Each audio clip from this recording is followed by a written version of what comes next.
Iki piye to yo ditempel ket mau yo nglokop wae. Gemes aku. Lho, Mbak, sampeyan ngapa ki? Kok serius men to ki?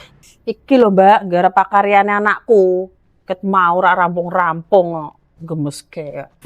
Lah padha, Mbak. Aku anakku lho malah dikongkon gawe loro lho. Gek temane kongkon beda sisan. Mumet aku, Mbak.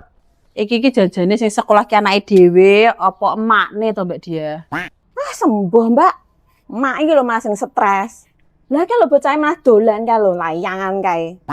Mbak, ngerti ra, Mbak? Lah ngerti tak tekoni to. Lah bocahe malah engko wae lah, Bu. Engko wae.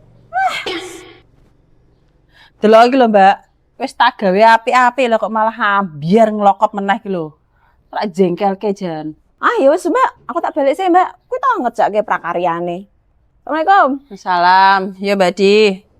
Jan tenan kok. Iki janjiane iki makne kon sekolah meneh apa piye to iki? Jelei yo.